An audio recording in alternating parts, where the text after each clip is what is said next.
So welcome to another episode of the Legged Podcast. This podcast is sponsored by Howden's Kitchens in Aintree. Now, Howden's Kitchens in Aintree are having a massive sale on. This isn't one of those sales that shops have every 2 weeks, a closing down sale, a half price sale. This is a genuine, big, massive sale that they've got on that runs up until the 31st of October. Get down, they've got loads of deals on, loads of offers, loads of great kitchens. Go and check it out. It's Howden's in Aintree. That's where it is, that's where you need to go and check. Go and have a look at them now. Howden's Kitchens, Aintree. Enjoy the pod.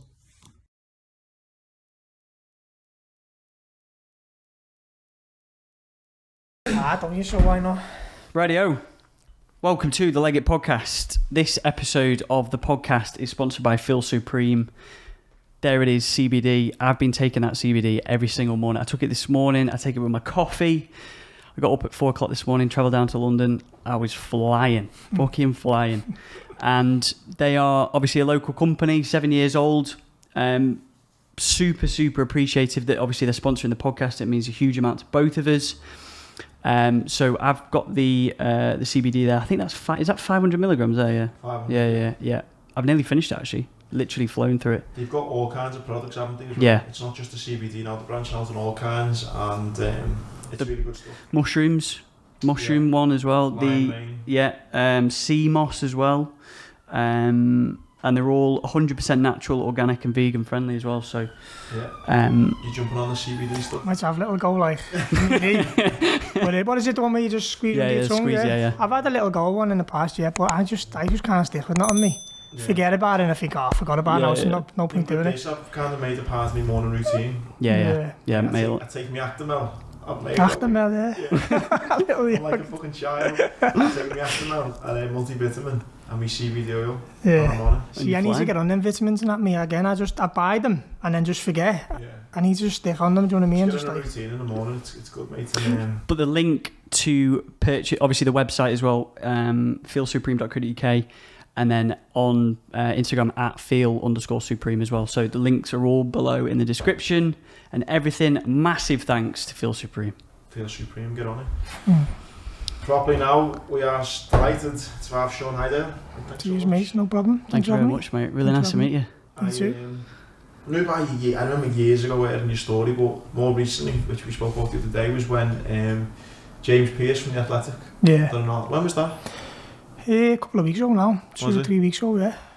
I read it and it kind of reignited me thinking, fuck, I'll have to get Sean on to tell a story, mate. It was a great piece that he done, wasn't it? Yeah, no, do you know what? I've done like quite a few in the past and that, but that one kind of touched me, you know, it was a bit weird. So I told my mum about it. So he got in touch with me and just said kind of, you know, do you fancy doing it? So I just said, yeah, no problem. So I met him in the Milo Lounge on Lark Lane.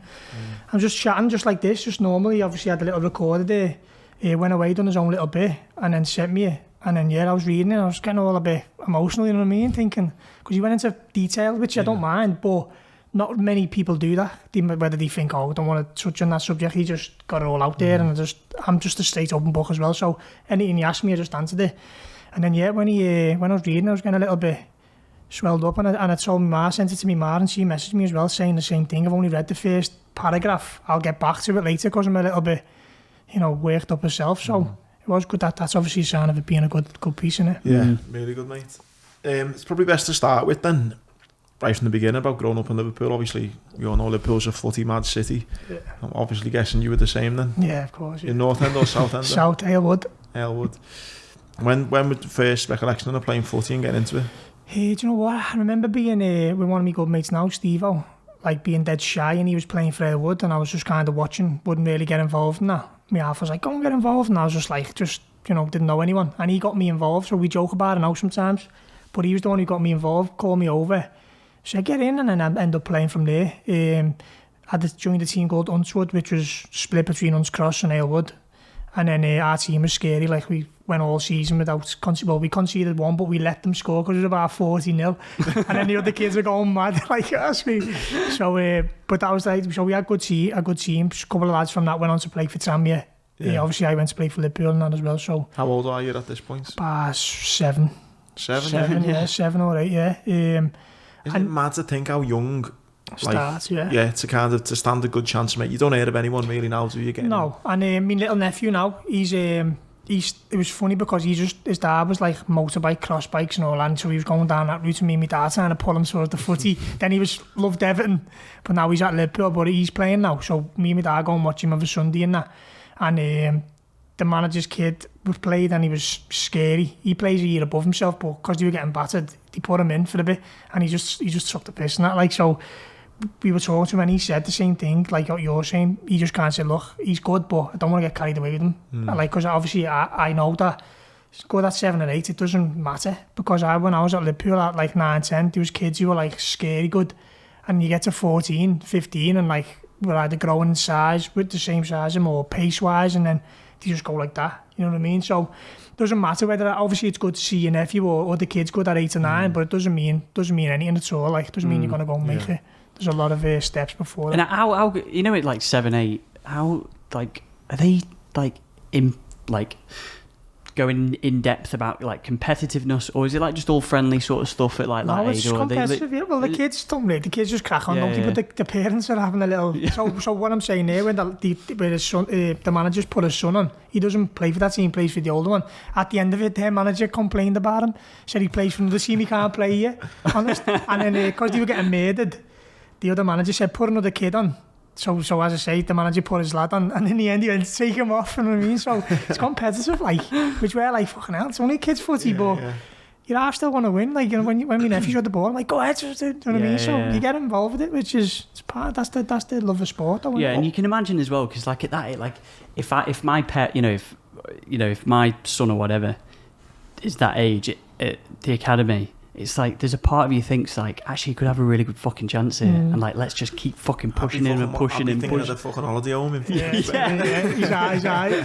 our little cash cow, hopefully. Yeah, exactly. Yeah. But no, it's difficult. Like, obviously, as you know as well, it's difficult to make it anywhere. Never mind a team like Liverpool, you know what I mean? So you just got to kind of, and you know what, like, me and my dad think my nephew's a good player, but when I went and watched him on my own, he seems to try more when my dad's there, but when I was there on my own, he weren't really trying, so I phoned my dad, I was like, shite, he's this, that. I was like, Sean, he's only 6, just let him enjoy his footy. And you need to be careful, because you can be too much on them, where they just go the other way and just like don't even like footy. So I was going to ask, what was your dad like? Was he bad?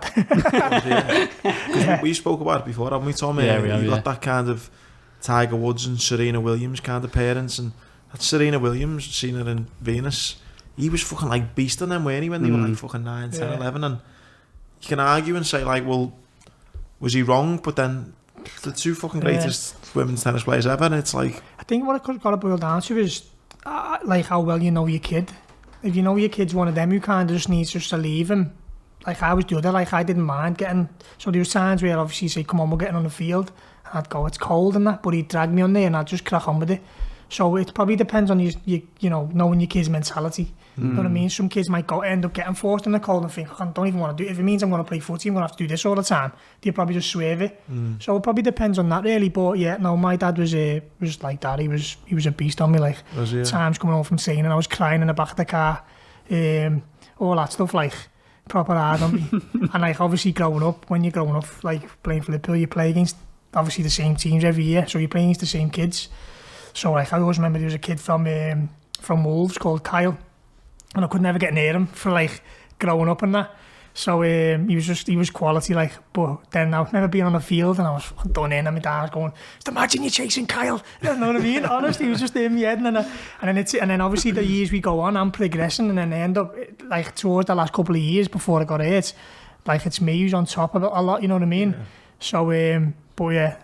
So you enjoyed that then, your dad pushing you? I needed it really, yeah. Sometimes I can be a bit lazy and stuff, you know what I mean? But sometimes you just need that little bit of push and a little bit of... Would you say that you had natural ability, or was it something that you worked harder? Only because I remember I've become mates with Ronnie O'Sullivan over the years, and we went for a run, and I was running with him, and I don't know whether I half offended him. I said something about him being naturally talented, and he was kind of like, fucking work hard every day. Do you know what I mean? Yeah. And I didn't mean to offend him, but it's... I don't know, did you ever feel like... I don't know, there's obviously there's a lot more talented kids than me, like, when I was growing up and that. even towards the end, when I felt like I was doing really well, they were still like better players than me on the ball and stuff. But obviously I was an half decent player, otherwise you wouldn't play for Liverpool, you know what I mean? But I definitely had to work on things, and like I weren't the fastest, so I had to make sure that I was the fittest. And I was just kind of like balancing yourself out, because but when you talk about like naturally gifted players and that, you can just do scary skills and just put it on the top corner. I weren't one of them. Like, I had to adapt my game for my ability. You know what I mean? And you just kept like 7 years old, and then you. So how long were you at the academy for then? So at the start of it, I remember like coming home from footy and my mum and dad saying, Liverpool have been watching you, do you want you to go up for like a little trial type of thing? So I went up at like 8 to Madder Avenue. We used to be like a Liverpool thing, that. So went up there, done a few weeks trial, can't remember specifically, but done a good few weeks trial, and then at the end of it, all sat in a room and that, and they were calling names out, and when you were calling names out, they were giving like chocolate bars or whatever, so I got one. So I'm thinking, it's like a reward, I've been in, but it's only till I got home, my man was like, nah, that was like you're not involved, that kind of thing. So I got let go, like, but then I just went back to Country Park and Unswood. So I went back to Country Park as well, and then Liverpool got back in touch and basically said we made a mistake, we want them to come back. And then I was back for about a few training sessions, and then he signed me then at like nine halfway through the season, yeah. And then I was just there then. What's like a contract at 9? Have you got to commit a certain amount of time, have you? Or? I think it's just a year, you know. Every year, it might be 2, I can't really remember. Or were you not allowed to train with anyone else? Or no, we weren't allowed to do anything. School, we weren't even allowed to play for the school or anything like that. Obviously at that age you don't really play for your school anyway, but growing up, when you're going to secondary school and that, we couldn't play for the school, nothing like that, no. Totally. But I remember once so like exclusive contract where you just have to, that's your, and a shitload of chocolate bars. Yeah, I know, yeah. But no, I don't know if that was actually in the contract, but it's just what Liverpool didn't want you to do, obviously in case you got injured or whatever. But I always remember in school, we had like a semi-final, so the school, I hadn't played, and there was another 2 lads who played for Tamia, we hadn't played. So the school team got to the semis without us, and then we just kind of said, can we play? So all 3 of us played, and we got fucking beat 1-0. Yeah, so I did the team, and we got there. So we just jumped in. Obviously, they've left a few lads subs, and we got beat 1-0. I'd be fuming. I know. Got beat 1-0, it's like that. But no, and then obviously remember the internationals that used to be on Madder Avenue? No. They used to bring teams all over the world once a year, all different age groups. So there'd be all games going on all over the place and that. And my dad's mates got to like a semi-final, and they were playing a good team, so we said to my dad, get Sean on, you know what I mean, to come and play. So I was like that, thinking about it, like, but obviously I knew there was consequences, but I was still like that, no one might come and all that. In the end, decided against it, went there, and it was just full of Liverpool scouts and everyone, they were like, and then they were just saying, if you would have played like highway, and it wouldn't have been happy with you. So it was a good job, like, but thinking back now, like, I miss it, because that's what I've never done when I was growing up, knowing like, the kid sometimes mad to think that you've never played Sunday League football properly. Not when I was younger, no. Obviously now a few years back I did, but growing up and I never ever played with mates, nothing like that, no. That's mad, isn't it? Which has got 2 ways looking at it, like obviously there was a reason why, because I was on the road what I wanted to be on, blinkers, but then now nothing come of it.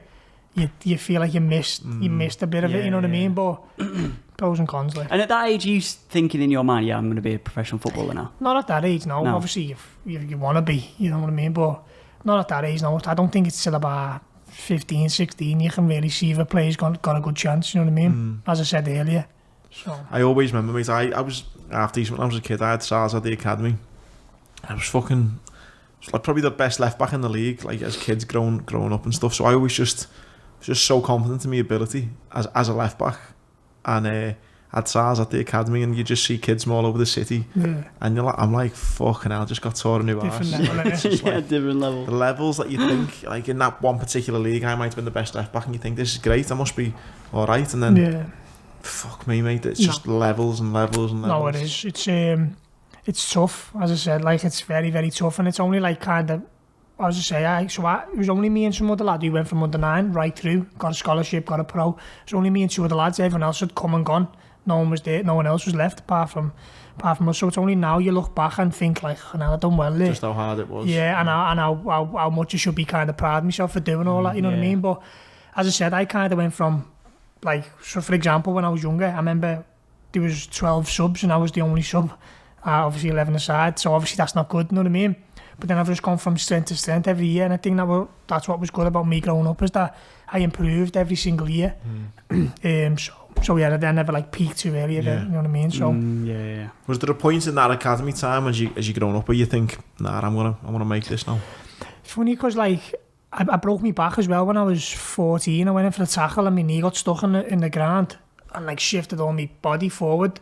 So it was like a sore, but then I just kept playing every week, kept playing until it's come to a point where I was warming up and like I literally couldn't even stand up tall because my back was that knackered, you know what I mean? So I never played. Turned out I had a stress fracture in my back. So at the time, Martin Kelly, he had the same injury and another lad. So it might have been something to do with the weights we were doing or whatever. But we all got it at the same time. So I was out for a full year. So I missed a full under 14s, I think, or under 15s. But I come back like strong, you know what I mean? So playing well, and then every week in, week out, and then played some game against Sheffield, might have been United or Wednesday, and an England scout come over and said to me, Martin, like, we want him to come down for the under 16s England training camp. So then I went there, and I didn't feel out of place there, you know what I mean? So that's all the best players in the country now. I never felt out of place. There was obviously a couple of players who were just on another level. Jack Wilshere, he was on another level to everyone. Rodwell, he was quality as well. But apart from that, I felt like I didn't feel out of place at all. One thing on the England thing I thought was mad. I've done a few motivational talks to the England team, and at 18, under 18s in England, I thought if you're playing for England under 18s, then you know what I mean, you've got a career in the game. They said now there's players now at England 18 who still won't make a professional career. Yeah. I just think that's mad to think that you are possibly in the rest 15, your age group in the country, and yet you don't make a career. Yeah. I think, as I said before about mentality, a lot of it's mentality, because I bet you like not many go and play for the team who do that. Some will get released, whatever, and then it's all about your mentality. Then if you were to get released, what have you got to buy? You like to come back stronger. Like some people just direct goes, I'm not good enough, obviously, do you know what I mean? So, and obviously a lot of it's luck as well. You need luck in it, because there's been players who I know who have been like the top lads there, and then another manager's come in, and next minute just not having them at all, and they just go boom. So it's all about luck and that as well. But yeah, I think a lot of it's mentality, because when I was coming through Liverpool, the sentiment at my time with Gerrard, Alonso, Mascherano was just, so you're just thinking you've got no chance. But it's the same for everyone. Just to get a chance at Liverpool is so slim. So more often than not, you're going to get let go. So then, as I say, a lad from Aylwood, Aaron Creswell, he went from Liverpool and went to Tranmere. Then he went from Tranmere to, so he's obviously got a shot on a bar. He went from Tranmere to Ipswich, and now he's playing for West Ham in the Prem, flying. So it's all about your mind, you know what I mean? What do you reckon? Did like 14? Obviously, you weren't in that year because of your back. Yeah. Did you take like school seriously one bit, or were you just like, no, this is? Nah, I was never really academically like clever. I was never like thick. I don't think. I'm dozy like with some things. Like I'm probably like I'll say something and you just think, oh, why have I said that? You know what I mean? So like the kids' parents used to call me Trigger. You know, I've only feel that was my nickname. But I don't think like academically I'm thick. You know what I mean? But I never really liked school, like, and then obviously when I got to like year 10, Liverpool offered me like a YTS scholarship a year early. So on my last year, I was just like tossing it off away and asked, you know what I mean? Because I knew I was going to Liverpool anyway. But it's not for some people. No, of course it isn't. What was it like, mate? Because we've had Kev Ellison on, who spoke about when he's playing in lower leagues, and then you get you'd get younger lads coming on loan. And they're turning up and they're getting everything done for them. And then they turn up the League 1, League 2 clubs and, you know. What, like, did you feel like you were this kind of pampered superstar at like an early age, or? Yeah, well, at Liverpool, as you said there, like, you just turn up with nothing. It's just like your boots and that are already there. You go to laundry, give your number in. Probably already know your number. Give you it, put it on. Everything's done for you. Go to food, all ready for you. Just pick what you want. So you do get treated like a king, like.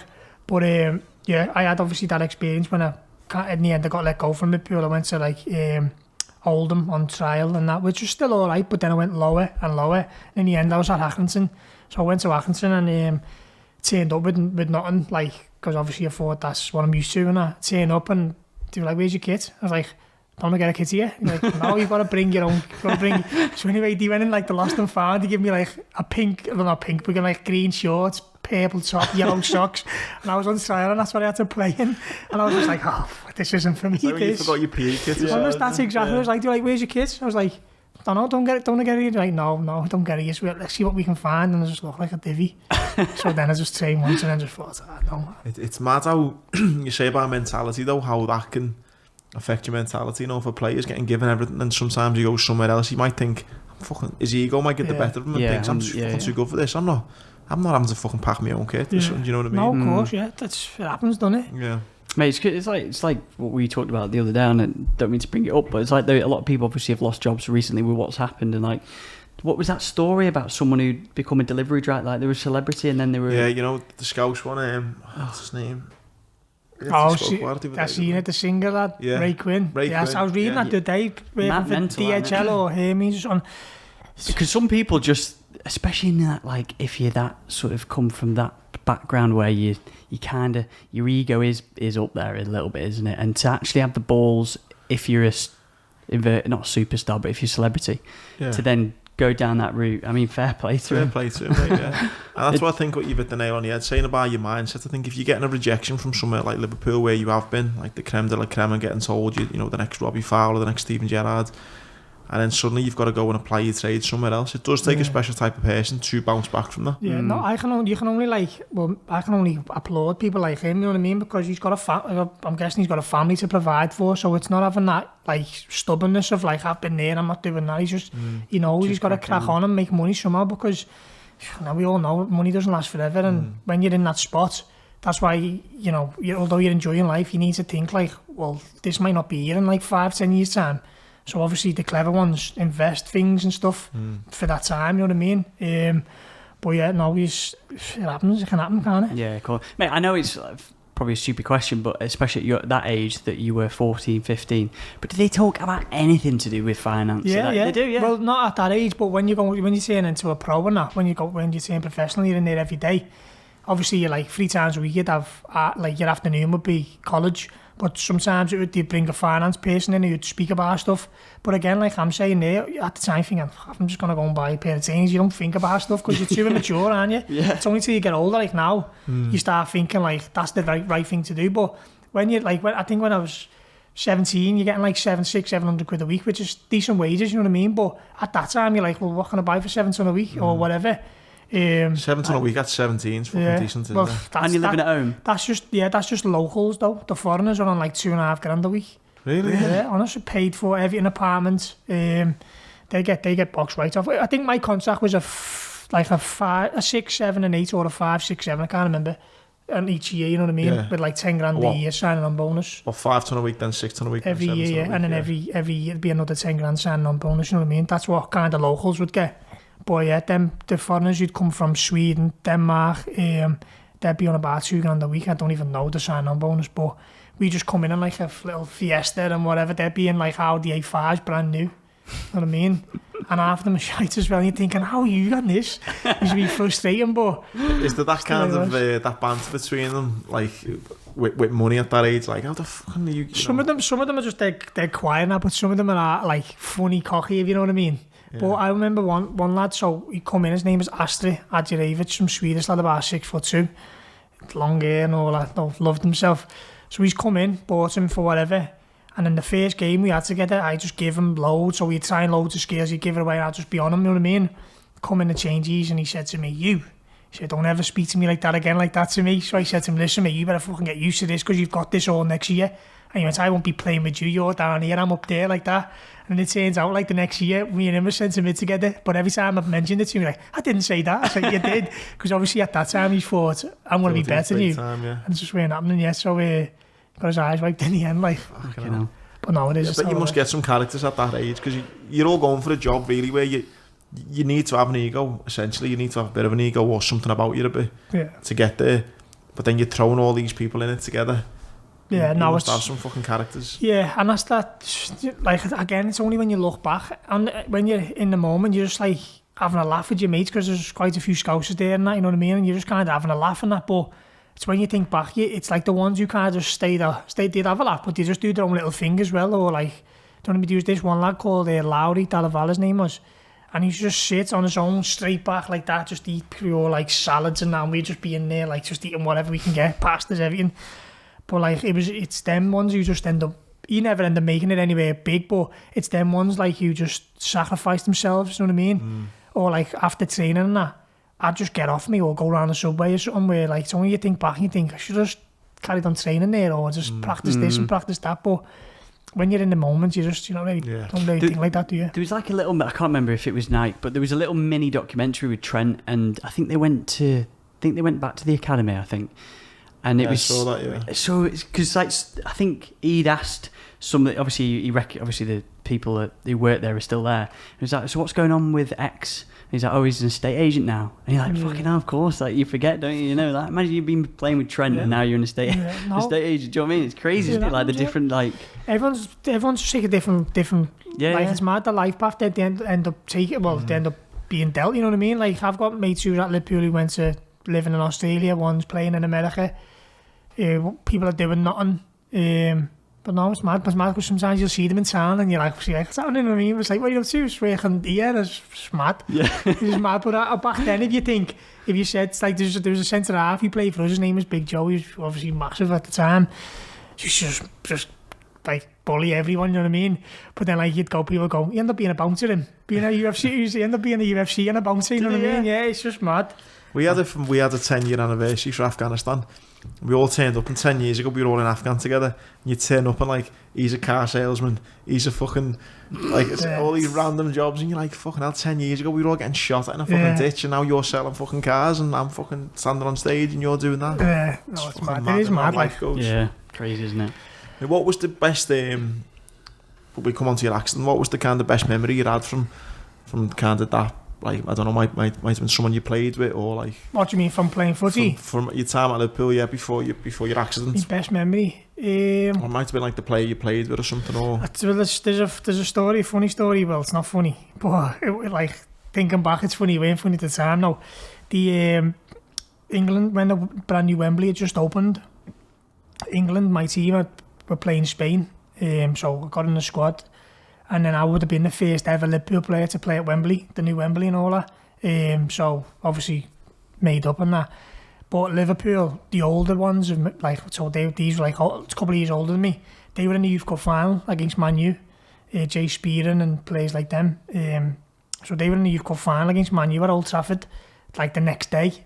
So he called me in the office and said, look, we know you've been called up to England and that, but we want you to come with us because we think you're going to play a massive part and all that stuff.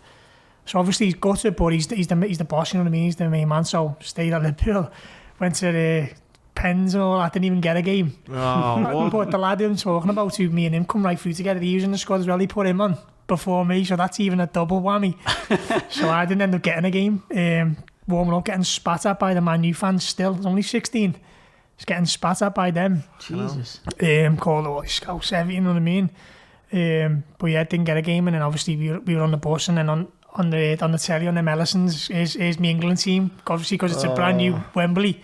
Here's the England team going in, all the lads in that. Oh, I was sick. That's one. But obviously when you look back, it's like we won the Youth Cup, you know what I mean? Got a chance to, yeah, won the Youth Cup. I haven't got that in me little, what I can say, you know what I mean? Yeah. At Old Trafford at Wembley, against Man U at Old Trafford, but still a bit sick. Like, did you ever at that point, like, don't know, come across with the likes of Gerrard or anyone then when obviously? Nah, not playing wise. From what I can gather now is that like the youth team and Resis and first team are quite into, interacting that. Where when I was there, it was just the academies at Melwood and the Resis and the first team are we're at the academy and they're at Melwood, you know what I mean?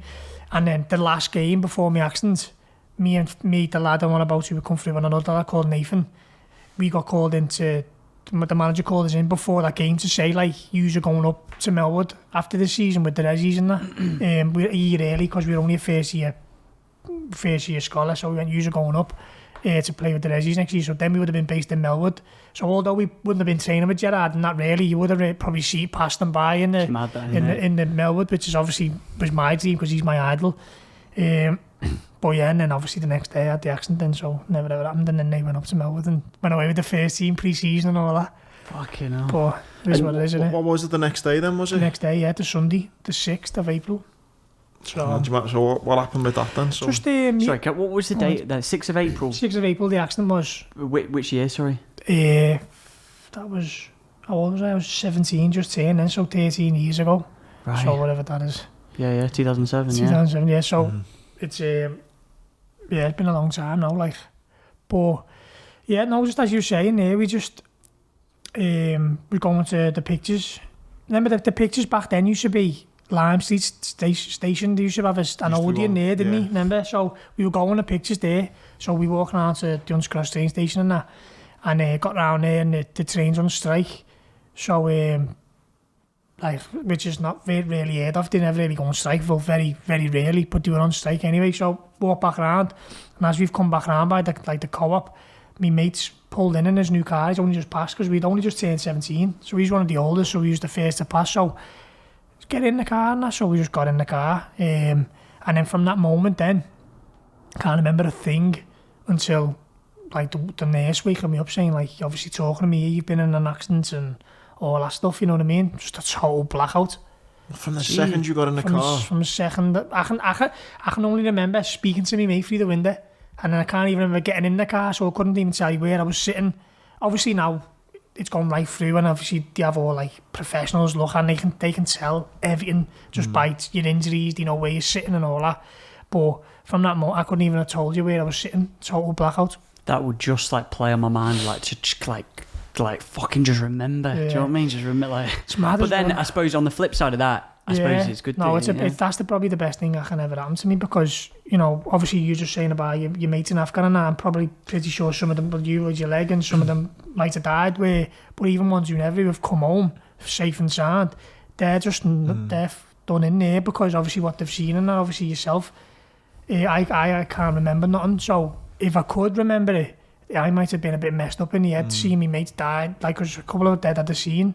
Like, might have messed me up, you know what I mean? Because a girl, even though was second person, she was driving past and seeing the car, so she jumped out not knowing it's us.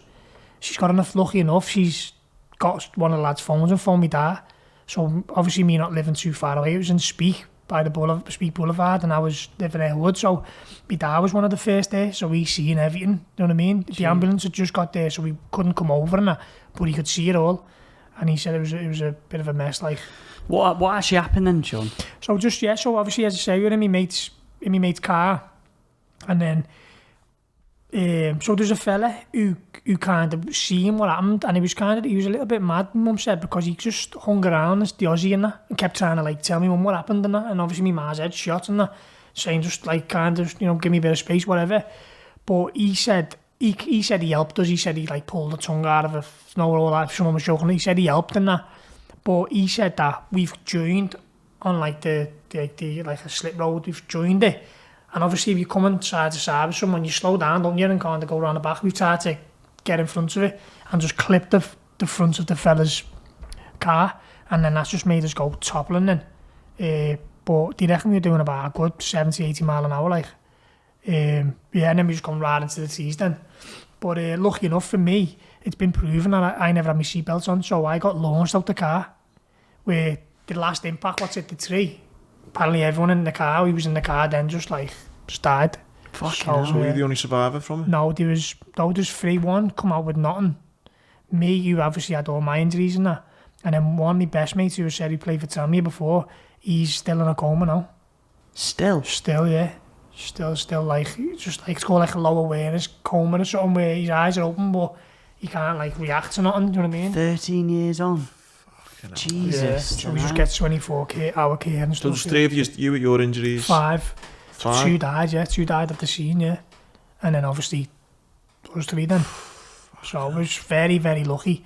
But as I said to you before, like, I'm talking about like life paths and that, I think that like your life's just mapped out already, mate. That's what, and that kind of makes me think that, because like, as I say, the train not being on and all little things like that, me getting launched out the car, just little things like that, you know what I mean, just make me think that everything happens for a reason. So funny how you say about not remembering stuff as well. I'm the same as you. The lad who I got blown up with doesn't remember anything. He remembers going to sleep the night before, and then that's it, wakes up in hospital 2 weeks later. With me, I remember everything, But, mate, I'm the exact same as you, that even though I remember it, my eyes were shut. Yeah. So I've got no, like, horrible images in my head of, like, my leg hanging off or anything like that, you know what I mean? I was just lying there, I had all dirt and shite in my eyes, so I think that's helped me, you know, that I've got no... It's mad as well, because I was saying there, when my half got there, one of the first, like, it's mad because, like, people are telling me things now, I don't know whether I can remember, or I'm making my own story up in my head. Yeah. It's weird, you know. People have told you it maybe yeah, that so many I'm times like, or so something. now I can, like, picture, like, ambulance going and someone lying, crawling around and that is fucking mad. But I think it's just me making my own story up in my head just off what people are telling me. And obviously, don't forget, like, I went through a big insurance thing, I had to go and meet, like, obviously, doctors, everyone, to go and meet them all.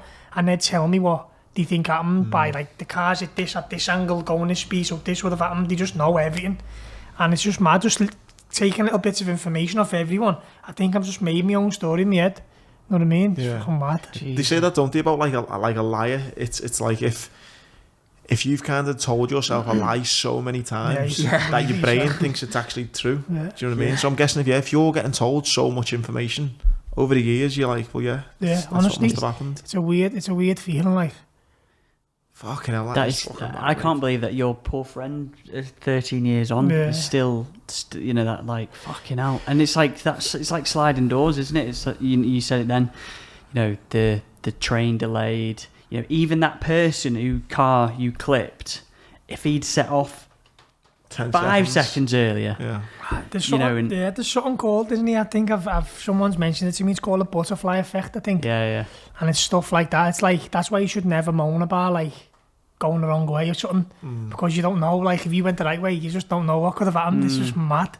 So that's why he's just like, there's a thing I spoke about it before, mate. Dan Bilzerian sort of does a podcast, and he says you don't know if something's a good or a bad thing until it's ran its course. Because, you know, it could be anything in life. Like, you could get delayed, have an argument, you miss something, get delayed, and you're fuming with it, but that could have saved you from a fucking car crash. Like, you just don't know if it's a good or a bad thing until it's played out. It's always, there's a saying, isn't it, like, you're always one move away or one decision away from changing the rest of your life. Like, one decision like that, you might go that way instead of that way, and it's just well, we'll never know, will we? Because we didn't do it. You know what I mean? It's weird, like, when you think about it, like, but it's true, isn't it? Yeah, it is. Yeah, it's I was just about to say on that damn Bilzerian thing that Geezer in, by the way, innit? Yeah. I was like, we need to get him on. To hang around with him for a little hour. No, what he just an hour. he does this thing where he takes all injured US soldiers, because he was in the Navy SEALs, wasn't he? He didn't pass out, but he got to the end.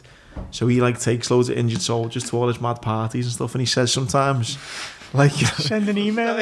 You know, right, I'm an injured Marine. Lad, just if you do get a thing out, just see me with you. Get me on it. I've messed up since his DMs a few times, but I've not heard no back. Have you actually? Yeah. Fucking right, Imagine that. What have you said? He said, right, Dan, I'm fucking... Get us out there. Yeah, get me out there and party. Give him a sympathy vote and say, no, it'll make me feel better a little. He's mates with, like, loads of injured US Marines and stuff, because obviously that was him. That was his kind of work, what he was in, so... To be fair, he did put something on his Instagram the other day, and it was like, because he's launching a book, and it was like, tag someone, or it was like send a screen, I can't remember what it was, and I was like, yeah, fucking do right, I want that. Honestly, God, I'm leaving my missus at home. Didn't he made his money free poker, didn't he, or something like that? There's loads of different inheritance, and then he's done a bit of poker, and he's done it. I don't know what the full ins and outs is, but all I know is he's fucking living life, mate. Fucking not half, mate. That's the one thing, that's for sure. Yeah, he always comes on on your Snapchat when, like, I don't follow him that, but sometimes they come on, like, random people on your stories, aren't they? And, like, sometimes he comes on and he's just on that, like, a big scary yacht and all that, and just like, no. One thing about him, mate, which I really like, and people will go, oh, he's maybe he's a dick or whatever, but what I like about him is that he doesn't give a fuck. Yeah. Like, people say, like, oh, you pay all those women to be around you, or they don't really like you, or he knows all. Like, he's not fucking soft, is he? Yeah. But he's just... You hear rumours, don't you? Like, people, like, apparently no one likes him, do they? Or he's got no friends or no mates or whatever. That's why, like, what you hear, but... I think it'd be hard to have, like... He probably doesn't want any because you just trust in them, innit? Like, that's what I mean. He probably just wants his own, just 2-3 people, and there's nothing wrong with that, is there? Because people just want to jump on a bandwagon. Like fucking me. Yeah, I'm here. Nah, it would, mate. It'd be so hard, I think, if you were fucking that level of fame and that level of money. It'd be hard to trust people and have friendships and know what people's true intentions were around you and stuff. Yeah, exactly. Is Ignite apparently has lost a shitload of money last year. Did it? Yeah. Apparently What's that? Ignite. You know his cannabis company. Oh yeah. They've got vapes. They've got everything. Yeah. Apparently last year it lost a shitload of money. Did it? Yeah. Apparently it's a way of him. Not paying tax or something. Yeah, it was some lifestyle sort of thing apparently. But so we need the clever people around, isn't it? Yeah. well, yeah, I know. But mate, back to you then, mate. So so you don't remember anything from getting in the car? What's the next memory you've got then? Just what I say, a nurse being around me saying like kind of, just you woke up in an accident, this whatever, so kind of like don't freak out and that. But I was still like proper off my head on drugs and stuff, so I was just talking loads of shite to people on the ward and that. Which hospital was this in? I got took to Whiston for that, so I got put on a ward. Obviously, because I was in a coma myself for about 4 or 4 days. I had a bleed on the brain and all that, so they had to open me up. So I've got a big scar down my belly there, because obviously they need to check all my organs and that out. So I got to end up getting a kidney took out there. Woke up, all the parents and all that were there. Like through time, and I got a bit better. Liverpool come in with the Champions League trophy, so like there's all photos of me mates and all that within me in bed like that. Can't remember a thing like, but and then Liverpool come in, the doctor come in, some woman, and she just said he's not staying here, and got me right out, took me to Verzakli, and he had my own suite in there, big telly bed, my own menu, order what I want whenever I want. I went down to about 7 stone. So she just said to me, look, all I want you to do is just eat and just put loads of weight on, and then we'll just like obviously turn that into muscle and that. Carragher come in and see me. Did he? Yeah, he come in to see me. And then Gerard, he was injured, so he phoned me and said come in to see him in Melwood. So I went to see Gerard with my mum and dad in Melwood. Starstruck, like. Blast that. Yeah, it's mad. My dad said, like, obviously my dad's a fully grown man. He's like, I've never been so in awe of someone in my life, you know what I mean? Just sitting there, but when you speak to him, he's just like us, you know what I mean? Yeah. Just talking like us. It's nice how, like, Carragher done that for me, come to see me, but I just think that, mate, that's so fucking boss of him to, like, no, do you know what I mean? How he's, doesn't have to at the end of the day, does he? Do you know what I mean? No, but you probably know, though, like, me personally, you probably said it does give you a boost, doesn't it? Like, just speaking to people like him, it's just like, it's just mad, because when you get out, you're like, Carragher that, you know what I mean? Same with Gerard, it does give you a boost, like, and it helped me massively. But I've got a photo as well, obviously with Gerard at the end of it, and I look terrible on it. Yeah. I just look dead skinny, like, you know what I mean? But do you reckon I can find that photo? Yeah. Yeah. Is it What online? now? Yeah. Try and get on me. Is it on your Instagram, or is it on your actual, or if I just type it in? Try and put it in, yeah. I don't know. Just type in his name and Gerard. Where could that be? What would he say? So when did Carragher come to Verzakli, did he then, or? Carragher came to Verzakli, yeah. Just can't even remember what got said, just talking. Yeah. You know yourself, just talking. He's just a normal fella, isn't he? Like, so we're just having a chat about stuff, but no, he probably said, I'll just have a quick look on my phone here, because I'm like... Yeah, I've got... Yeah, there it is, there, in the middle. Oh, yeah, there. Yeah, look. Jeez. Oh, mate, oh yeah, there's one of me in the hospital there. So that's you. That's when I was in a coma there, yeah. Mate, you look so skinny, man. I was fuming as well, because I've got a proper hairy chest. I'm hairy, so I wouldn't let anyone ever touch it. I woke up to it all shaved. I was fuming. But So when you're lying there, so what are your injuries then? There. Yeah. Just knowing, just my kidney. But it turned out, so when I went to Verzakli, I was lying in like the chair, and I could get out of my bed and go to my chair, and I was complaining about my neck and that. So obviously the Aussie was just saying like it's just whiplash, it's just common and that. But I was just moaning about it all the time. In the end, the physio said I want him to be looked at, scanned and that. So we come back, I broke 2 bones in my neck, shattered 2 discs in it. So we ended up having to get a big operation and all that. So broke my neck. In my knee, I'd done my ACL, PCL and LCL all snapped. I think you only get another ligament in your knee. I'd snapped them all. Broke me ankle. Yeah, and that's about it.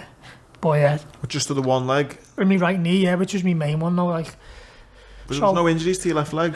Nothing at all, no. even though you got flung out of the car, Yeah. I mean, mate, that's surprising. It's that mad as well, sorry mate. So Go on. see the way how ripped up I am to death, because obviously I was in bushes and that. Like there's nothing on me. You'd think like me face, look at the state of my face. Like there's nothing at all on me, which is obviously good, but it's just mad to think like that one on my left arm, look how deep it is. There's just nothing on me, like I'm just not left with any scars really, like that, you know what I mean? So that was because you got flung into the bushes and Yeah, I trees just and thought it stuff. must have been all thorns and that, yeah. I was just going to say that, considering you got flung out of a car and you, obviously you've got your damage to your neck, and to be honest, I mean, I don't mean saying like that you didn't get injured, because fucking of course you did. You got, but mate, you did so well there. Yeah, it's mad because like sometimes now, like as I say, I think we were doing 70, 80 mile an hour. I like drive that now, and like it's weird. I look at things that are past and think we've hit something at That speed. how have I stayed alive, dude? Yeah. And it, like nobody just clocks something when like a post goes past a lamppost or something. When I'm driving at like 70, how fast you're passing, you think, oh, how have I stayed alive, dude? You know what I mean? But Yeah. I get everything else for a reason. Mate, the one that we had Zach Washington Young, obviously, was involved in the coach accident after coming back from a festival, and you always just, I mean, yourself now, and obviously, you know, you're yourself and sadly the other two people that lost their life. You know, you forget how many people are involved in car accidents, every single year. My dad a fireman, he fucking went to so many. Oh, no, It's insane, and also. And like you think, obviously with COVID and back in March, how many, like that butterfly effect, how many people potentially would have been involved in car accidents that because of that, you know, Because of lockdown, they're not. Because of lockdown, they're not. I think I remember looking at, I don't know, I might be wrong here, but I'm sure it's like 6 or 7 people a day are killed just in the UK. I think it might be a bit more actually. What in RTAs? Yeah, like that's over 10 days. That's 80 people. Like, it's a fucking lot of people, isn't it? And my dad would never let me get on a motorbike.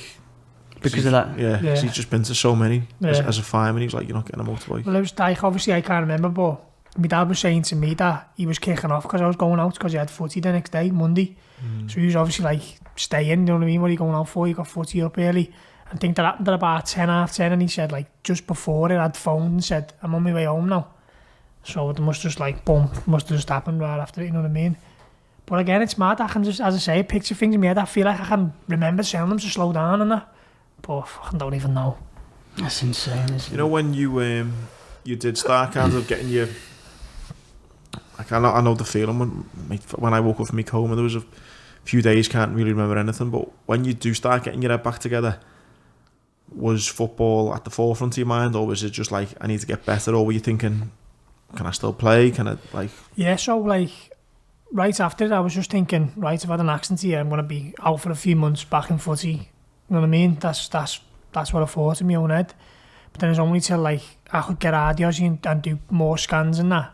Then, like, my knee was knackered. So as I was saying to you earlier, Liverpool took me to London, Chelsea, to see this fella called Andy Williams. Now, he was known as, like, the main man. I went to see him twice first for, like, consultation. And, like, Barry Ferguson come out the office as I was going, and then Sean Mike Phillips as well, both different times. So obviously deals with all the players and that. So he just kind of looked at it and just said, look, this is the worst I've ever seen. He said, don't even think about playing footy again. I'm just going to make sure that I can get you back to living day-to-day life, walking, you know, whatever. Don't think about playing footy again. But even at that stage, I was still thinking, I'll definitely get back. Like, there was no doubt in my mind that I was going to get myself back fit, you know what I mean? Do you think, was there half of him, did you think that he's maybe just saying this is a bit of a challenge for me, or was it? No, I think he genuinely believed. As I say, you only get 4 ligaments in your knee. You had to snap 3 of them. Sometimes players, you'll do 1 and they're out for 6 months, whatever. So we had all 3 done. It took me like 2 years, like, getting back. You know what I mean? But done the operation. Marcos, my physio, wanted to watch it. So he obviously, after he said it was the most amazing thing he's ever seen, he said in there, all the scrubs and all that, he's walked in this, Andy, come right, put the tunes on, the songs are on, he's just like bopping, just as he's just, honestly, said he was just half dancing just as he's doing your knee. I think I was down there for like 6 or 7 hours just dancing, music on. He said, so as I say, it was all on my right leg, but it's insane what they do. So he's cut me open on my left knee, stuck a tube up it, twisted it, pulled 2 of my hamstrings out, and then made ligaments in my right knee with my left hamstring. It's mad, isn't Jesus. it? My left hamstring, your hamstrings grow back, apparently. So that's how he's made. So the ACL and PCL are snapped. He's made me new ones with my left hammy. With your hamstring, yeah. Yeah. Wow. So when you think about it, I probably should never have got back playing. I woke up like a patchwork quilt, mate. I had like, they took skin graft small over both thighs. I had like skin then from my thighs on my forearms. Like I had a vein taken out of my left leg, put into my right thigh. I made there was fucking bits here, bits there. Like, it's mad, It's isn't amazing, it? it is. But as I say, when them cold sensation with this Andy fella, he'd just be speaking, I'd just be staring at him, like, just totally in, like, awe of, like, the way he was talking. You could just tell how intelligent he was. It was just mad. But yeah, so I don't even think Liverpool thought I was going to get back. It was just little targets every time he'd try and get me to do, and I just kept doing them, you know what I mean? Don't get me wrong, top physios and that as well, really looked after me. But then, yeah. So you're back at Melwood then? No, I'm back at the academy, trying to rehab. So, yeah, so what sorry, mate, sorry to interrupt. How were you, like, mentally? Like, were you fucked? Were you, like... I mean, it sounds like a stupid question because you've been in a car accident but, like, obviously you can't remember it. Like, are you... Obviously, you're devastated because you lost 2 people, but, like, what... Yeah, like, it sounds mad as well, and it sounds a bit selfish. Like, obviously, you love me mates and that, but my thing in my head was, I'm just getting back playing footy, mate. So, like, I never ever cried. So, like, my mum and dad didn't tell me about my mates for, like, probably about a week or 2. So I was just an Aussie, not even asking about what, you know what I mean? Like, my mum had to say, look, Tom and Callum died in the accident, you know. And I was like, shut up, you know what I mean? Never have cried, and that's not because, like, I don't find emotion, like, don't get emotional, because I do, like, watch, like, a sad film, I'll start crying, you know what I mean? But it was just weird, it was just a total blackout of, like, what's actually happened, and then my focus was just on footy, getting back to playing, you know what I mean? And then now when I went to the academy, I was just happy, like, just dead happy, you know what I mean? And just, like, the lads would go to train. So the way it works is that, so say, for example, I'm under 9s, I play with the under 10s, but then when I'm under 10, I play with the under 9s. So one year I'll always play with these, but then the next I'll play with the... Do you know what I mean? That's how it works. You only end up ever playing with the lads above you or the lads below you. Don't really know anyone else. But I played up again with, like, as I say, Jace Bean's age and all that, but only, like, every now and then. But then obviously, when I've been injured, in the time it's been getting me back fit, the lads who I usually play with, they've moved on then. So I've ended up staying behind again. I'm meeting new lads like John Flanagan, who obviously come through Liverpool. That's how I've ended up getting to know him and that. So which I've never, you know, been able to play with them because they're younger than me. So yeah, I had to stay behind again with them while I do my rehab and all that. And then, as I say, it would just be a case of, right, we're going to try this. For the first time, I couldn't, when I come in, I was on crutches and I couldn't do anything. Then I went to the boot, like, on like a knee brace, so it was locked for like so many weeks or months, and then it'd be like twisted so I could then bend it a little bit, and that's how they kind of done it, so I didn't bend it too far, you know what I mean? And then just loads of upper body weights with the fitness fella, kettlebells, loads, got myself, like, you know, quite strong and that. And then it'd be like, right, I've done loads of aqua running, so you get a big all-in-one suit on and you run in deep water. Took me to that on Picton, so I'm doing all that as well. And then, yeah, it was just a right, try this bike, and then just little targets, you know what I mean? I just kept doing it, going on bike rides right round Kirby. Yeah, and then before I know it, 2 years down the line, I back done a lot of stuff on my own first, hurdles on the grass and all that. And yeah, and then just started getting introduced to training with the lads then. That might have been your coping mechanism, I suppose. It's just, I'm not saying like, yeah, they're just that like tunnel, you know, just because, I mean, even to the extent of like, you know, even some people after car accidents and things like that don't even fucking ever want to drive again or go in a car or like, you know, if you're involved in a plane accident, then I imagine you don't want to go in a plane. Do you know what I mean? It's fair enough to not want to go in a plane. But I had a mate who he was blown up in a vehicle, and I was down in Headley Court, which is based down south, and you think he was from North Wales or something, or he was from over the water. And I said, well, I'll drive us home. And he went, oh no, I'll have to drive. And I went, oh mate, I need my car the weekend. And he went, listen, if you want to come in with me and share the drive, you can, but I'm driving. And it was because he'd been blown up as a passenger, and he can never be a passenger now. He always has to drive.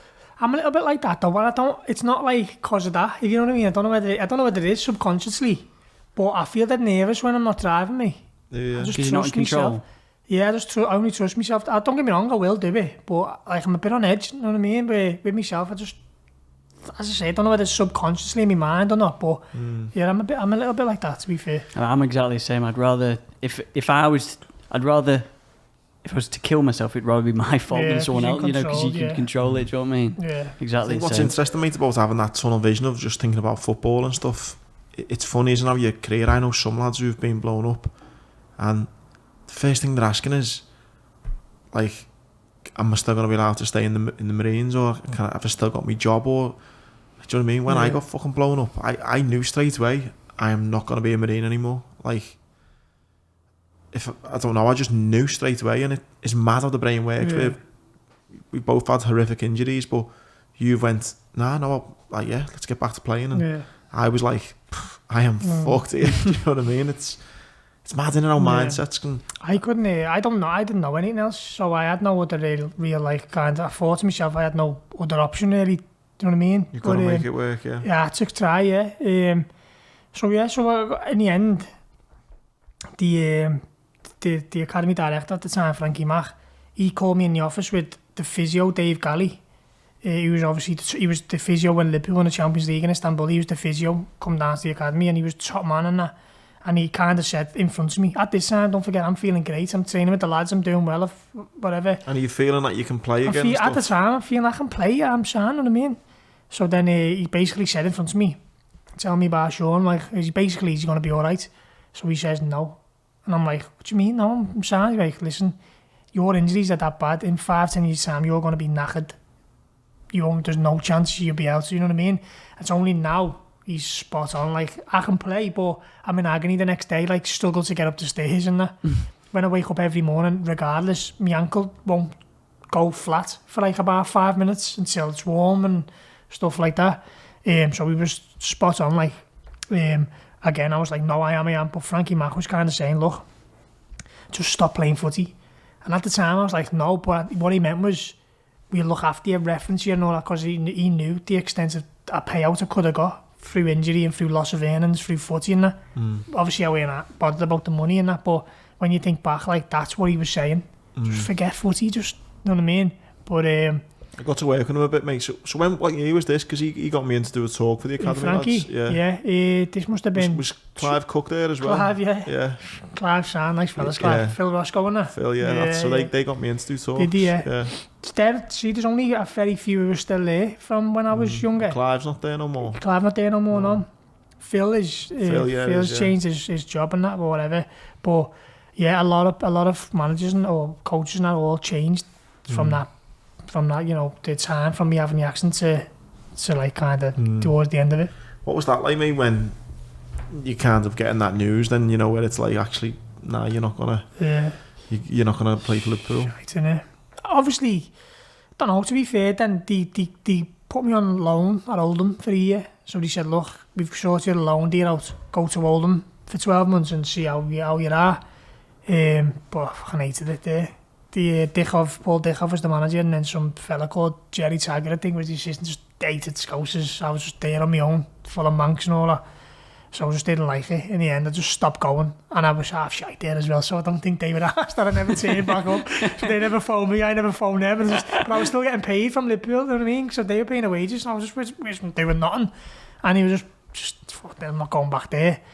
And then went to, so Paul Ince was the manager of Huddersfield at the time, and his sons, obviously Tom Ince was my mate at Liverpool, and Paul used to watch me when I was at Liverpool, so he took me in and said, come and see how you are there. But as I said before, I just couldn't keep up with the lads and that. Frustrating, like, because I'm trying to do things that I could do, but I can't do no more, you know what I mean?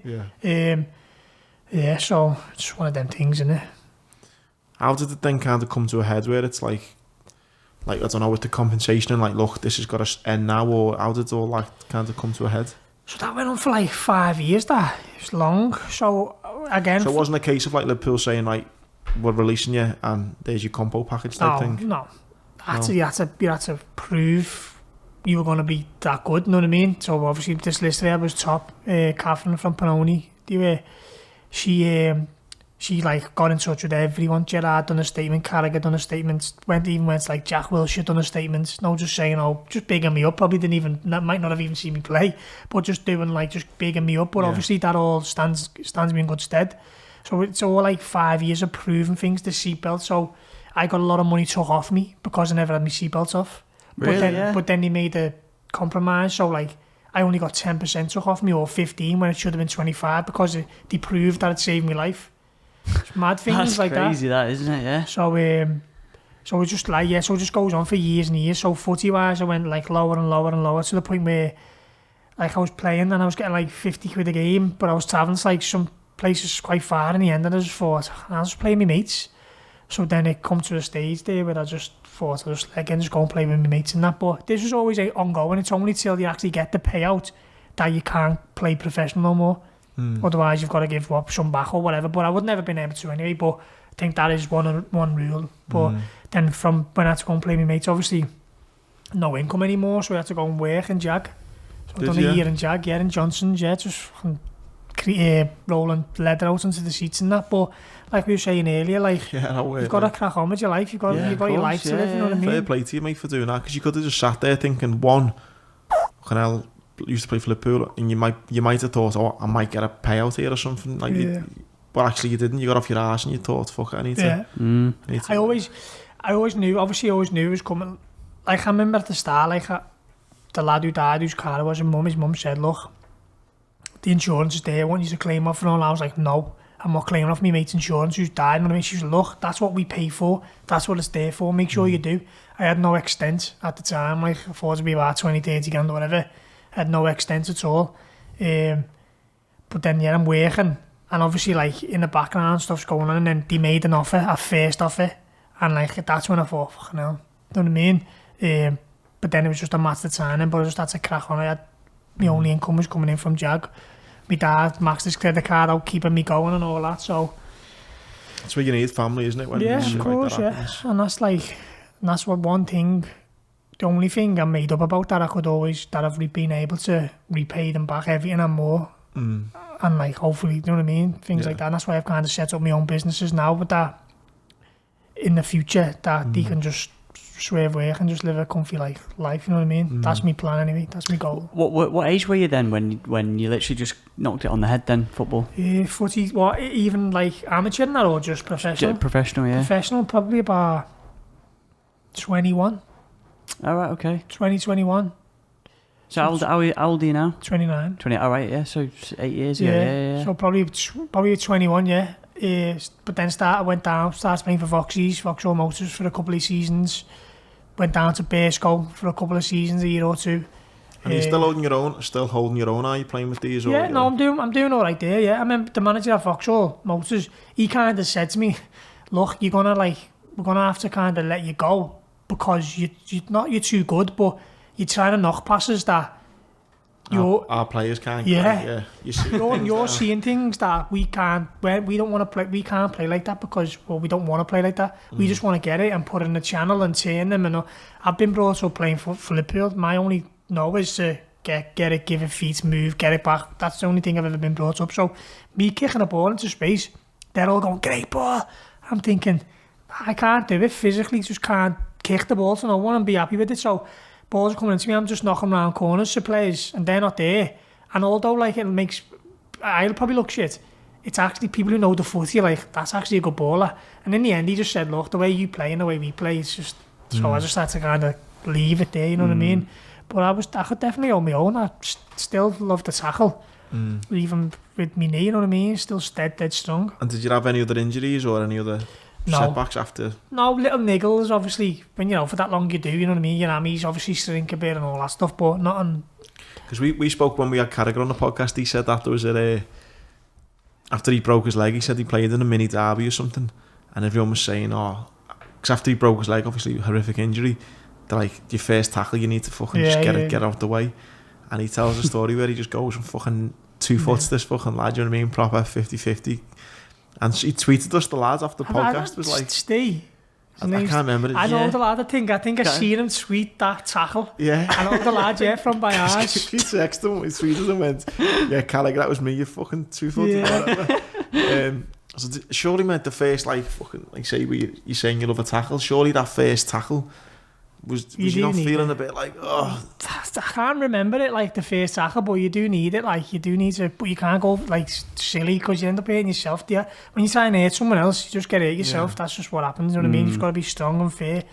But yeah, I must have got the first one out the way, like, and then just never ever changed. Must be naturally then. I don't know. Again, it's naturally something you've worked on, but strong-minded, mentally strong person, and to.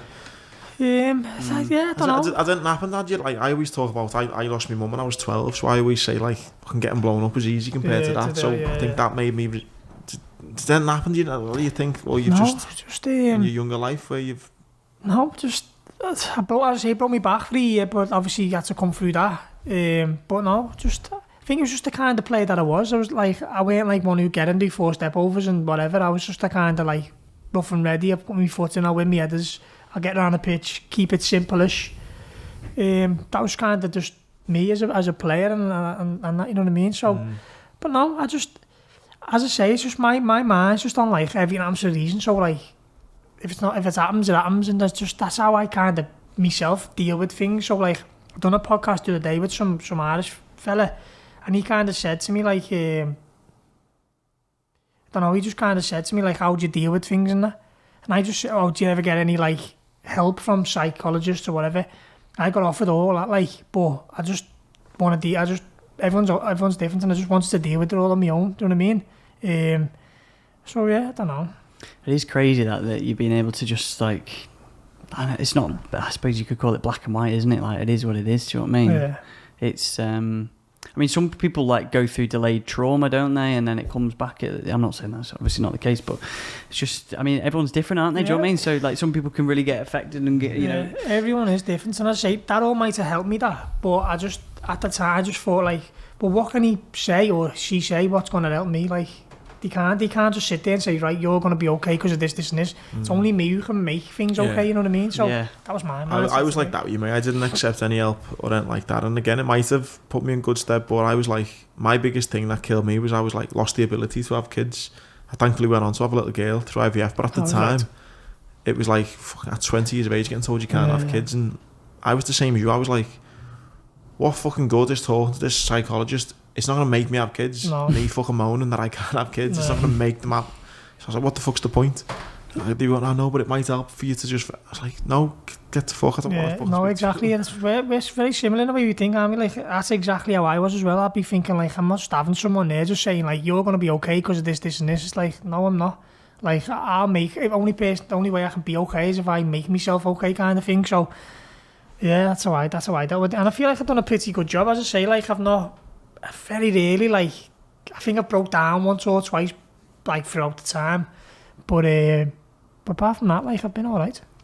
One thing that doesn't bother me, but one of my best mates is a very good friend of mine. He's went on and he's had a great career in the Marines, and he's done various things that I kind of thought I wouldn't mind having that type of career. Have you ever had moments where you know lads, or you've thought, whether it's a friend like your mates with Flanagan, or so you've seen him playing week in, week out, or even someone who you think, I was fucking miles better than him. Yeah. Do you ever have that? Obviously, there's obviously that situation where your players playing now, probably making a very good living out of the game, where you think, I know I was better than him. But again, the way I look at things is like in a way, I'm proud of myself because like I know that if they've made it, like I would have been able to make it. I'm not saying I would have, but I would have been able to.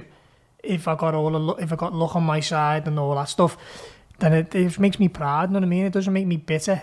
Or not, like, if I was ever going to be bitter, like as you mentioned, Flano was my best mate, and I've been out and like he's living the life in the fact that people over him getting photos and all that. Like if anything was going to make me bitter, it'd be that. But if anything, I'm made up for him, and as I say, that's the only way I look at it. Like I'm kind of proud of myself. I must have been decent because when I'm playing against him, he couldn't get near me, and now he's playing in the championship or whatever. So in a way, that's the kind of way that I look at it. Good attitude to have. Yeah, it is. It really is. It's trying to stay positive in it. Like obviously everyone's got the down thing goes as well, but when it comes to footy and that, I don't really get down over it. And you still watch the Reds and all that? Yeah, I loved them. Yeah, season ticket holder. Just like.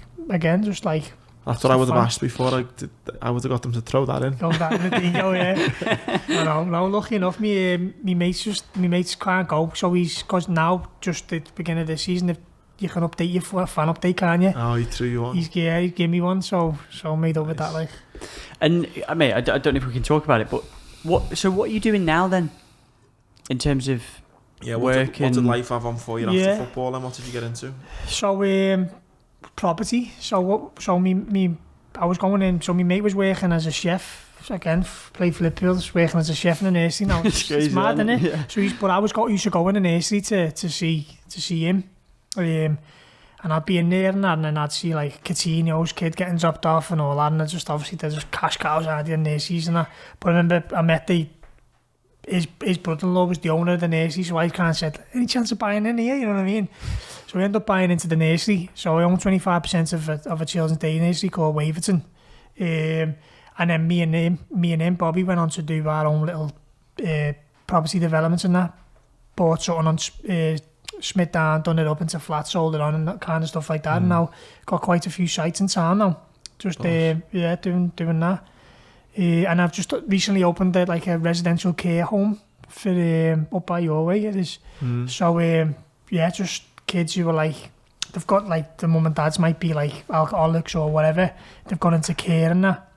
So we provide them with the housing, the care, the package of everything, looking after them and all that. Yeah. So I've just opened the first one now, getting ready to go with that one, and then I'm gonna, because that property stuff, obviously me being all footy mad all my life, I don't really understand it all. But I'll just let Bobby crack on with that, trust him and all that, and then I'm gonna take over this now and make this kind of my baby and keep hold of it and put me time and efforts into this. But most days I'm not doing anything. But again, the way I look at things is, like, I know how hard it is to get up at 6 a.m. and go to Jag. So when I'm bored in mine, I'm like, yeah, but I know how it felt to fucking graft. And I'd rather be bored than ours. Do you know what I mean? Like, some people just get a bit depressed in the house. I've got noticed doing bored. And sometimes I do get like that, but that, in my head, that is such a genuine, honest way to fucking... It is though, isn't it? Like, I just think, like, I've been there where it's like fucking 3 o'clock in the morning, like on nights, and I'm just like dying and you feel like you're just dead inside.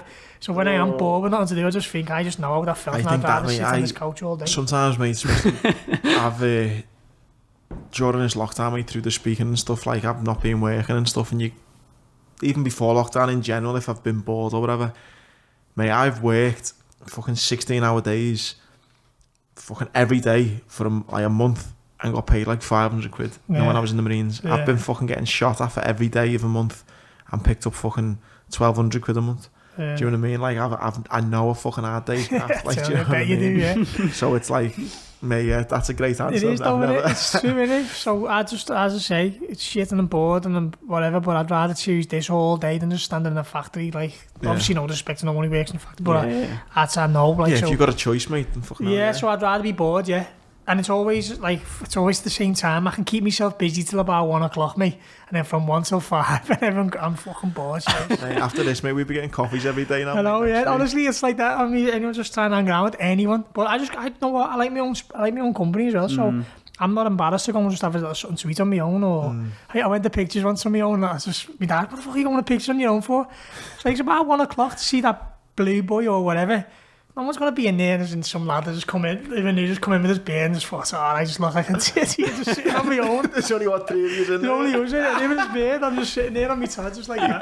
That's a belter. I just felt, I think I'll got the pictures with you next week. I know, that's not about it. It's so interesting that it's a shame, mate, our kind of Patterson Cross area, mate, because for years I was kind of like that where, you know, my dad was working, my sisters were working, and I was like alright at home type thing and sorted myself financially, but then you're like, what do you do? What you do here? And that's what I mean. That's why I'm trying to take this care. I don't know nothing about care really, but I'm trying to take that on. Like I've got people who I work with who know everything about it, so they're dealing with that side, and I'll just deal with the properties, getting them to spec and whatever needs, fire doors, etc. But I'm going to start taking a proper interest in it now, and just you know what I mean, just do something. I go to the gym and that every morning, my routine. I went through a stage where I was like going to bed at 3 bells in the morning, getting up at like 1s. I did go through a bad patch of that. But then you just feel like shite, don't you? Yeah. Did you not go through a phase? Because, mate, you know what, I only opened up properly about it when I wrote my book, but I went through a phase and that boredom like led me down the road of just drinking too much, and I just love a pint on a Sunday. That was my like 4 o'clock kick-off on a Sunday. That's me baby, like, do you know what I mean? So you get out at like 2, match on at 4. and then just fucking, because I went to work on a Monday, it'd be like, lads, fucking hell, go on. So then you're out till whatever time, and then with me as well, when I had a bevy, like I love having a bet, I still gamble now, but my problem was when I had a bevy, I started gambling, and it didn't get me into massive trouble, as in like fucking not happening in that sense, but I was fucking losing enough for it to be a problem. Do you know what I mean? Did you not roulette and that? No, fucking hell, mate. Just footy. Mate, I love gambling, and I've never touched a fruit machine or a roulette machine. It's all just footy and air horses, but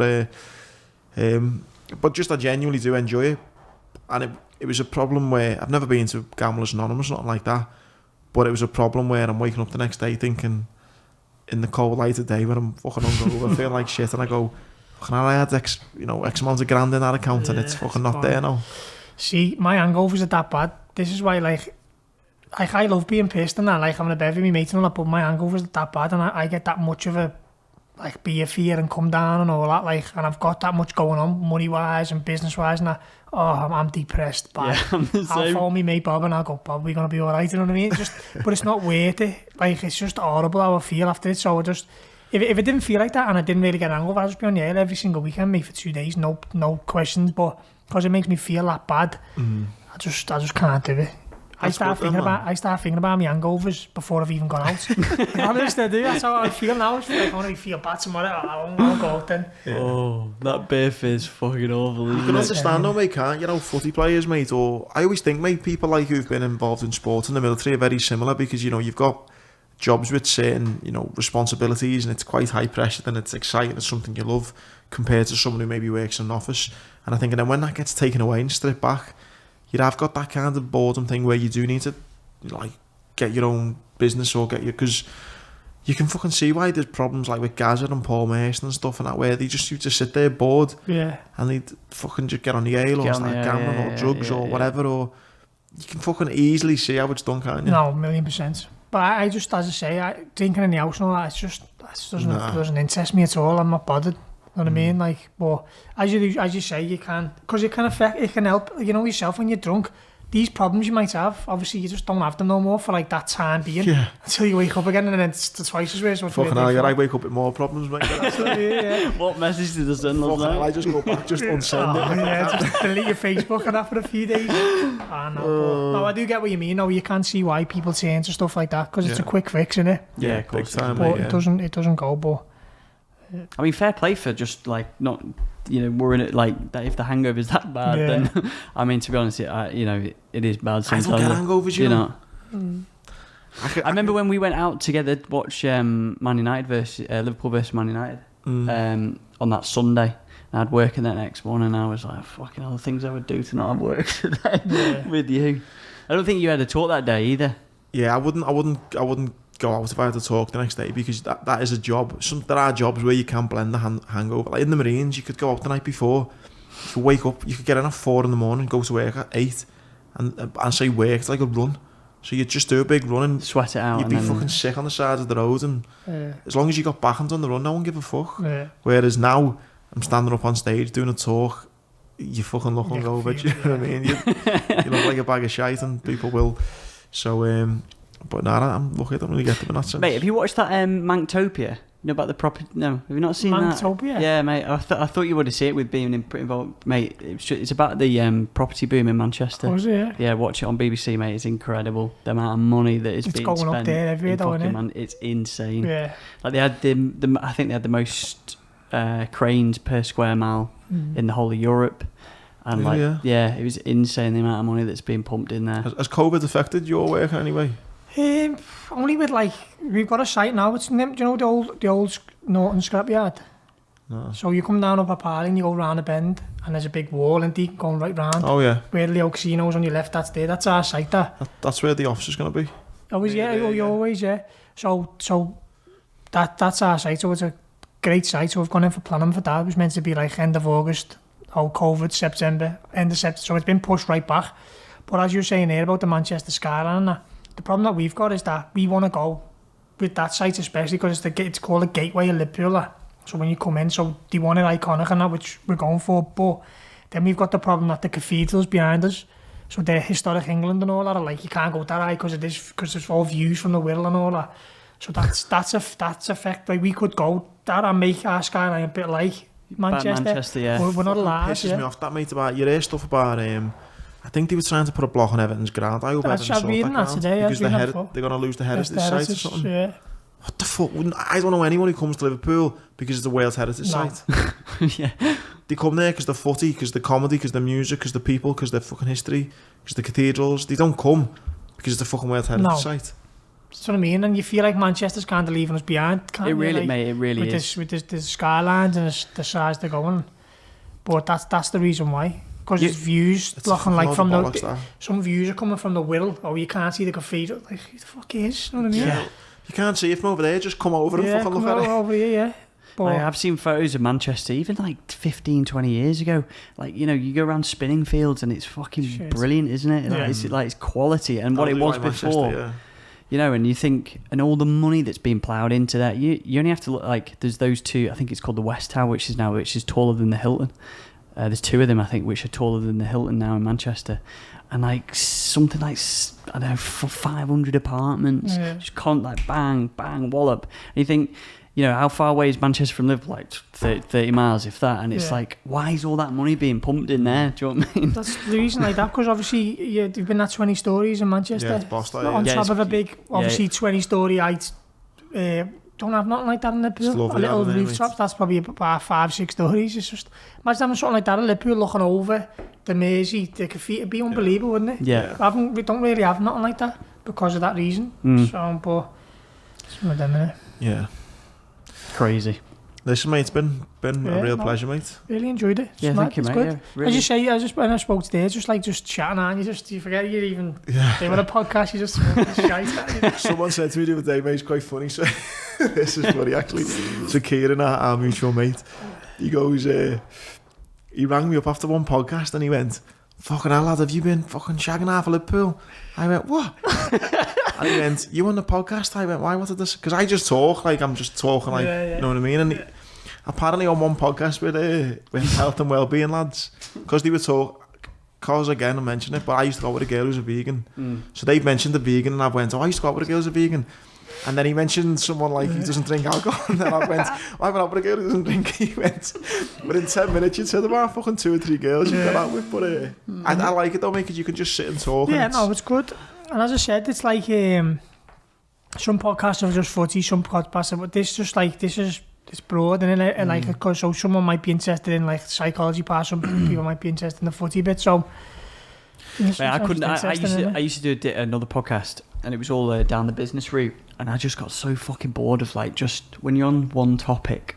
And it's like, I just want to talk about something else. I want to find about, like my mind's quite like childish in the sense that I want to find out new stuff, and like sometimes questions I ask are fucking stupid, but it's like, I want to know, genuinely want to know the answer to it. And like, so us being able to one week have you on, last week fucking Dr. Grace Robinson, the other week, like that's why it works. Don't meet so many people, because me and Tom are quite different as well. You get to ask different questions that I'm not even thinking of, and he will or something like that, and what we said from day one is I'm not that asked about how many people who listen to it or what. I've loved this, do you know what I mean? I proper enjoyed it. So it's like, you think if I enjoy it and Tom enjoys it, you enjoys it, then maybe probably a few. And that's what I mean. And when I done that article with James Pearce and that, he obviously put it on Twitter and I just replied, and then next minute I had like obviously for me, who's no one, I had like 3,000 likes and 4,000 like retweets and that. So for me, I'm thinking, fucking hell. Yeah. But a lot of people, it's like, so for example, when I went to Paralympics to play for Great Britain. Fucking hell, man, we might have spoken about that. Oh no. Fuck yeah, man, just got to ramble on for a little bit more. Actually. No, just to keep it sweet. So when I went there anyway, I got the fella from the PFA, from the FA, come in, who looks after the disability, and said, Sean, come over here. So went over to him, he said, look, I've had this email of this woman. So I was like, okay, yeah. He's like, read it. So I was reading it. Fucking hell, mate. It was some woman who basically said, in a nutshell, my son class got told to go away and come up with an inspirational person in your life who inspires you and write a poem about him, and he fucking wrote a poem about me. Did he? Yeah. Some random kid who's disabled in some school and wherever. Wow. And wrote a poem about me. That's incredible. And then obviously I was reading it, and she's just swelling up, just thinking that you're affecting someone's life. Like for me, I'm just cracking on. I got asked to go to play Great Britain, thinking, what's this? End up playing there, and I'm just like, getting on with my life, and then Which but in Paralympics was this in? Rio, just gone, Rio, 4 years ago, 4 years ago, yeah. How does disabled football work then? So it's 7-a-side, so you're no offsides and that. So every player gets classified from a 5, 6, 7 or 8. So 5 being how like physically impaired you are or whatever you call it, and 8 being like I got an 8. So when I went there, I'm thinking to myself, there's nothing up with my brain, I'm sound, but I'll go down and see what you think. So next minute I'm sitting there and I'm doing all the tests, and the fella starts going, right, touch my finger, but he's moving it and I fucking can't touch it. And he's like, there's signs of cerebral palsy. Mad, you know. What? And when I used to train with Liverpool as well, back in the day when I was getting fit, I'd lift away with my left arm and my right arm would do that. And the fella would say, stop doing that, fucking put it down. I go, I can't help it. Turns out, that's cerebral palsy in your brain. When you're tired, your arm comes up like that. So you've got cerebral palsy? Yeah, well that's what it is. CP football, it's called cerebral palsy football. And you've always had that, or has this come From the accident. I had a bleed on the brain, yeah. So that's how that come about. So next minute I'm doing tests thinking, fucking hell, why can't I do that? And I'm like, that's because your brain's tired. And then, and then got classified. And then went to Brazil and play in Brazil. So how did you first get involved though in football? Just some fella phoned me randomly, or sent me an email just saying, I hope you don't mind me getting in touch, but I've read your story and we feel that you could have, with you having a bleed in the brain. Usually, you get left with this cerebral palsy. So I was like, I haven't, but I'll come down, know what I mean? So I went down there. And then, and then I kind of went from there, played for England and that, and then the Paralympics come about then, so England formed into Great Britain, got selected for that, and then went to Rio then. With you having your pedigree, was you just fucking like well better than everyone? Yeah, but no, because obviously there's a lot who are disabled, know what I mean? But in my team, there was obviously another lad who was an 8 like me, who was a good player to play for Birmingham. He got sparked on a night out, hit his head on the curb, and then he's fucking deaf and all that. So Jesus. That's how we were saying before, butterfly effect. Do you know what I mean? Mate, that happens to so many people, doesn't it? Exactly. And hitting heads wrong in fucking hell. So in my team, yeah, but we played Ukraine. So there's Ukraine, Russia, and that they're just on another level. And when we played Ukraine, I played centre mid against some lad, and he was like dead fat and that, and he was like proper, looked disabled. His arms were all like, and I just couldn't get near him at all. Just the way he knew how to play that 7-side. Oh, that's mad, honest. Just couldn't get near him. Why? Because they were full time where we weren't, so it was like a game of chess. When you're there, you need to be there. When he's there, you need to be there. They just added to a T, and don't get me wrong, there was a little bit of sussy things going on. Like their 5, for example, where our 5 was a bit fucked. Their 5 would just be like our 7. Yeah. So there's all that going on as well. I've seen Corruption, that, like. Mate, Paralympic sport is fucked, right? So I can totally with you on that, mate. So I got asked to go down, similar to you. Someone rang me and said, would you want to take part in a paratriathlon? Is in Rio. And so in Rio was the first time the Paralympics was having triathlon. So I went down, took part in the GB talent squad for a triathlon. There's a fucking kid there, right? Don't get me wrong, he's fit anyway. He would have beat me on the cycling. I was alright at the swimming, and I nailed him on the run. But anyway, and we're in the same category, and he's standing there with 2 legs, right? And I'm thinking, how the fuck is, how am I, you know? And his disability that put him in my category was he had 1 leg a bit longer than the other, like an inch or 2 longer than the other. Yeah. Now, obviously you've only got 1 leg, and on the leg that I have got, I've got foot drop. Now, having foot drop on its own would have put me in his classification, but I've not only got that, but I've also lost a leg. So I'm racing against this lad and we're competing for a place in Rio together. I'm getting in the water, fucking swimming. I hold my own against him in the water. We get out the water and he's just boom on his bike. I'm hopping to a seat to put a fucking leg on to then fucking get on my bike. Yeah, and I'm like, unfair, what the fuck's going on? So there's loads. But as I was saying, in our group, so you only get like certain ranked teams go in groups, but we got Ukraine and Brazil who were first or second and third best. That shouldn't have been allowed, but we was put, so from the off we were fucking never getting out of that group. Like, mate, is this? I've just pulled it up here now. So is this? So there's 2. There's loads of games here. So Ireland versus Great Britain. So that I played in that Ireland one there. Did you? Yeah. This second half, I come on that one. The other one I played was Ukraine, but I wouldn't watch that because I got the fucking new torn out of me. No, you must be the only lad then that's played for England. I think, England like pro, and then England. Yeah, I think I was. Yeah. That's unbelievable, that, mate. and that's what I mean when I was saying before, like against the, so obviously got quite a lot of like, so I was on ITV News and all that stuff. You know, Yeah, I remember seeing it, mate. Yeah. So this is preliminary Be match. go the second half. It'll be the second half. yeah. Yeah, up them ways. Yeah. So how long a game is it? An hour. Car. 30 each way. See his arms. Yeah. So it's like 7 aside. So it's like, I always like try and explain it. So say a full 11 aside pitch, bring them into each corner of the 18-yard box. That's probably how big it is. Yeah. But when there's only 7 here, it's hard. Hard work. Yeah. They don't know there. Trying to find you here. I hit some lad and some tackling. I scored in this game. In fact, yeah. What's that scores it there? 4-0. Go back and see if it's 3. I think I scored it. There's me there on the ball. 48. Did your family get to go to Rio, did they? Yeah, they all came over, yeah. Yeah, I feel that, yeah. Sorry, yeah, I see the clock there. I was doing the time there. Fucking hell. So that's 30 It's minutes. still 4-0 there, you know.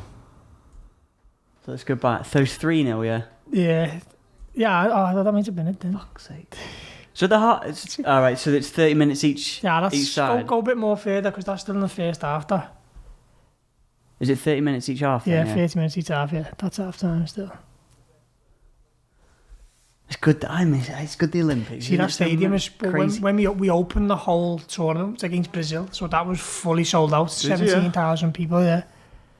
That must have been good walking out there. Yeah, and it was sick because like the countdown to the whistle would be 1, 2, if down to 10. Sorry, so all the crowd would be singing 10, 9, and that would be the goal. You know what I mean? But it was just. You've done faster, Tom. Oh no, fucking hell. Fucking hell, you're having a nightmare now, lad. Nightmare. Fucking YouTube. Yeah, you're having a nightmare, Tom. So what did you do? How many games did you end up playing then? So we ended up playing 3 in the group and then 2 after it, 5. I think we finished 4th, I think we won our 4th and 5th playoff, so... You nearly got the bronze. Yeah, but we were never going to get there, but that was the highest that Great Britain had ever finished in the Paralympics, that. Really, yeah? Yeah. So, as I say... Go on, sorry. I was going to say Ukraine and that, there was fucking no chance, mate. Honest. It was only 1-0, like, but... What was the closing ceremony like? Sick. But I didn't go to the openings because we had the game the next morning or the next day, so they never let us go to the opening. But the closings we went, yeah, they were boss like. They say just loads of shagging goes on, don't they? In the normal one, yeah, not in that one. Obviously not in that one. Can't do what's there, but no, in the one before, apparently there's all like just like Johnnies everywhere. Yeah, that, really, yeah. Usain Bolt and all. You think, mate, you've got all these fit as fuck young. Don't get me wrong, you know, after them games people. there was all Brazilian bears and all that, it was just right over. Straight away. You not take advantage? Couldn't, that's weird, to fucking just get off with it. Oh, like, fuck off. We get later, but we had one night out, but I'm fucking rock drunk. I went to Rio, mate, for the carnival, it's fucking amazing. Is it, yeah? Yeah, I've done well on the piss there, mate. Weird though, aren't you? So we got told when we were there that this bus was going and it was fucking, it ended up getting caught in a crossfire between 2 gangs. So a bus from the Olympics went. And my mum and dad were obviously there and they were saying like it was moody, like. Yeah. And my dad was just cracking on going down the favelas and all that. I went to favelas now, mate. I liked it. Yeah, he loved it. But I remember the game I was with there, right? Megan was with her at the time. It was meant to be dead dangerous, but we never saw anything dangerous, right? So like we were out, she was travelling, I went to meet her there. Like my missus, and I was like, fucking that's not that bad, is it? Like, you know what I mean? It's meant to be dangerous, not seeing fucking nothing, yeah. I come home and then like she stayed and she 2 days later she went, I've just seen someone fucking being shot dead on the street. I was like, oh right, okay. You know, 2 weeks never seen nothing, and then some hams. They were saying there because they had like fingers on showing you with the Paralympics family or whatever, the busies and that would look after them and that. So when you'd go to the bank, where there's busies there, just with guns, just proper looking after them and that. Really, yeah. Because it is meant to be proper moody, like. Would you not want to stay involved with No, because I feel like, so the next one was Tokyo, I think it is, but that footy got called out of it, like cancelled, yeah. So then that's, you're playing there, you can't get no higher than that. So then I thought, I can't be arsed, you know what I mean, going down to St George's Park every month to like only play in school fields. Mate, you and that, so played in the Paralympics in Brazil, what I mean. mate. I'd like topped it, and and obviously as I say with me businesses and all that, I need to keep me mind on that, you know what I mean? But great experience that though. Scary, as I was saying before about your outlook on life. That, mate, and that's probably why some of my outlook on life is positive, like I'm saying, because I've seen people in that Olympic village, and it's just like, how's he even smiling? He's just getting pushed in a wheelchair with like no arms, no legs. He's I seen one lad and I've got a video of him, he's got no arms and he's playing FIFA with a stump and he's using his chin as the analog. Fuck knows how he's doing it. But they were all just the happiest people ever. Just cruising, you know what I mean? Just your attitude, mate, similar to mine in the sense that I was down in Headley Court, the rehab centre for injured soldiers, and you're seeing fucking lads with every injury you can imagine. Yeah. And it's like, it does give you a different outlook on life, don't it? Because you think, why am I moaning about shit? And this fella's got no arms and whatever. Yeah.